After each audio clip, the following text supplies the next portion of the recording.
अस्सलाम वालेकुम गाइस, आज की रेसिपी मटन स्टू की है। जिसके लिए सबसे पहले मटन ले लिया था। ये मटन हाफ़ केजी है। अब हमने लहसुन अदरक का पेस्ट शामिल करना है। 2 चम्मच आपने लहसुन अदरक का पेस्ट शामिल करना है। हाफ़ टी स्पून नमक शामिल करेंगे। इसमें अब मटन शामिल कर देंगे। इन सबको मिक्स करने के बाद आपने थोड़ा पानी शामिल करना है। पानी शामिल करने के बाद इसे लिड लगा कर रखना है मीडियम फ्लेम पर, ताकि 20% गोश्त गल जाए। अब 20% गोश्त गल चुका था और इसे निकाल कर रख देंगे। अब हमने एक बड़ा चम्मच ऑयल का शामिल करना है। ऑयल शामिल करने के बाद अब प्याज शामिल करेंगे। ये प्याज 250 ग्राम है।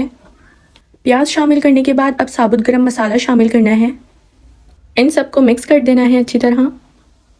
प्याज ब्राउन होने लगे तो अब इसमें लाल लौंगी मिर्च शामिल करेंगे। ये तकरीबन 4 से 5 लाल मिर्च थी। 5 से 6 कट करके लहसुन शामिल कर देने हैं।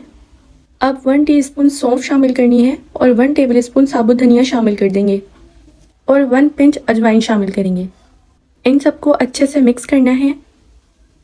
प्याज को थोड़ा फ्राई करते रहना है। अब इसमें बॉईल हुआ हुआ मटन शामिल करना है। आप चाहें तो कच्चा गोश्त भी शामिल कर सकते हैं। यहाँ पर मैंने बॉईल करके शामिल कर दिया था।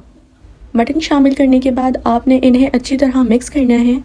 मिक्स करने के बाद एक हरी मिर्च कट करके शामिल कर देंगे। 1 टेबल स्पून कुटी हुई लाल मिर्च शामिल करेंगे और 1 टीस्पून हल्दी शामिल करेंगे। मसाले शामिल करने के बाद इन्हें अच्छी तरह मिक्स करना है और अब हाफ़ टी स्पून नमक शामिल करेंगे।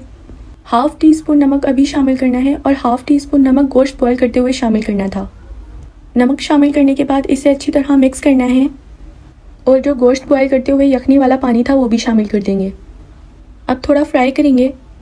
हर थोड़ी देर बाद इसमें पानी डालकर चलाते रहना है ताकि मसाला लगे नहीं।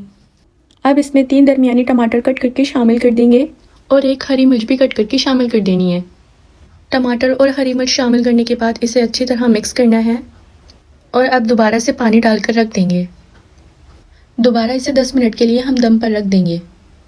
हर 2-3 मिनट बाद आपने दम पर रखते हुए इसे चलाते रहना है ताकि मसाला लगे नहीं। टमाटर गल जाने के बाद इसमें अब दही शामिल करनी है। 3 टेबल स्पून दही शामिल कर दी। इसे अच्छी तरह मिक्स कर लेंगे। 3 से 4 हरी मिर्च शामिल करनी है और इसमें हरा धनिया भी शामिल कर देंगे। पुदीना भी शामिल कर देंगे और अदरक भी कट करके डाल देंगे और इसमें थोड़ा गरम मसाला भी शामिल कर देंगे। मीडियम फ्लेम पर ही इसे चलाते रहना है।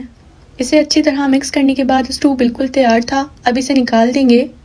आज की रेसिपी इतनी ही थी। अगर वीडियो अच्छी लगी है तो लाइक कर दीजिएगा। मिलते हैं इंशाल्लाह नेक्स्ट वीडियो के लिए।